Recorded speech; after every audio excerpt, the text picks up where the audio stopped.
Had the last few days off to find the great say what's. I know he's coming out firing. Number one is what? All right. Well, let's start off with a question for you. Here we go. Are you one of those people who's got that bad habit, you know, when you get like a little bit of a crooked edge on your fingernail and you chew on it? Are you a bit of a nail biter? I've been a nail biter for 35 years.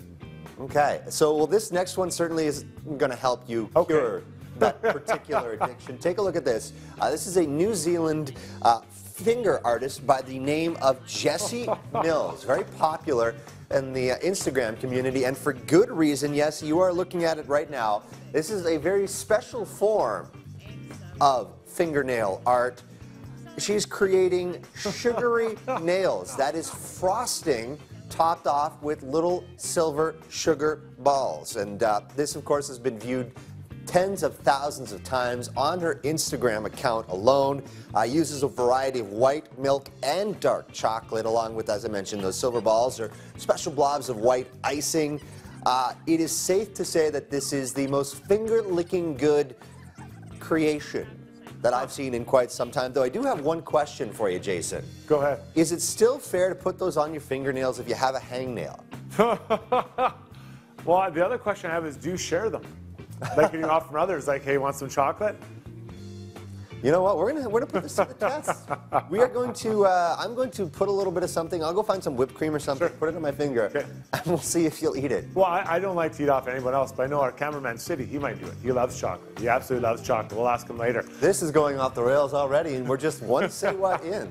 All right, you know, bank glitches, they happen. You know, sometimes perhaps there's a payment that comes out of your account incorrectly, or, you know, whatever, maybe a check is put in the wrong place. But when you get an overdraft of $1.5 million Canadian, you go and you should do the right thing. Luke Moore of Australia, he didn't quite do the right thing. This area is right there.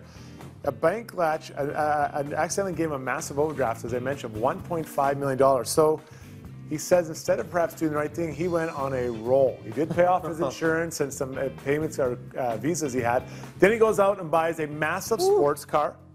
This Maserati is absolutely beautiful. So for $1.5 million, he bought a smaller car for his friends rolling around. Here's a boat he bought. This guy's in university, keep in mind. He's a law student, actually. He bought some memorabilia, some Michael Jackson memorabilia. He really went all out. So anyway, in the end, he blew the $1.5 million on cars, boats, vacations, all these types of things. St. George Bank made the mistake. When the bank caught up with him, when it all found out, he was sentenced to 4 years in prison. He just got out, Courtney. He just got out after serving 4 months. 4 months. I will say, it does kind of make you wonder if a 4-month stint in prison is worth $1.5 million worth of awesomeness. Of good times. Now, he had to sell everything at the end and give as much money to the bank he could. But he did the rest, doesn't have to pay back $4 million. Well, if he managed to get out after 4 months, then he must have clearly saved some money for a good lawyer. Well, he was going to become one, obviously, but I'm not sure he'll get in now. Pretty hard to pass the bar with that on your record. Where are we going next? Well, we're going to do something cute. We're not. Here we go. It's not all crazy here. Sometimes it's cute and inspiring, and we're going to introduce you to, I guess, what we would literally call Air Bud. Take a look at this. This is a German Shepherd by the name of Arrow, who this past weekend officially was recognized by the Guinness World Records team as the world's first skydiving dog. Yeah, believe it or not, he's been trained since he was born due to his good temperament to prepare for this particular jump. And as you can see, taking it from more than 10,000 feet in the air. Look at that, cool and calm like a cucumber. Nothing rattles him. Now, it is worth noting, this was actually done as part of an awareness campaign for anti-poaching activity in South Africa. That is what Arrow is involved with.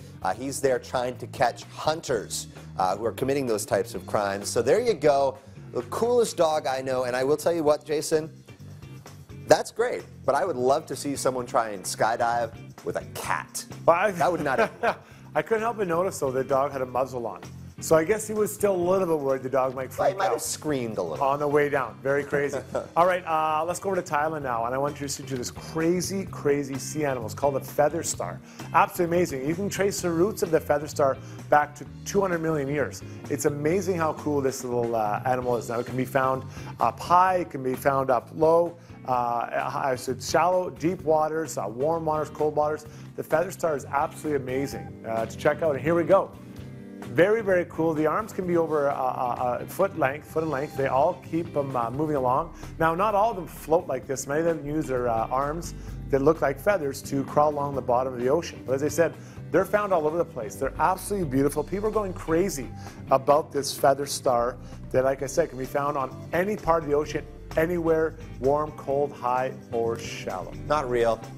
Amazing. I think someone just threw a feather duster in the ocean and turned on a wave machine. Boom, done. Would you believe if I told you this is a invertebrate? To be fair, I don't even know where there would be vertebrae to begin with. Very cool, a feather star, going wild. People love it. People love it. All right, that's it. Let's take a quick pause here on Darren Television. When we come back, we've got a great couple of guests coming in, Carla and Mr. Kevin Lowe, coming in and talking about Christmas food bank and how you can help out. We need help this year. They need help. We'll tell you how next. Stay with us, Edmonton.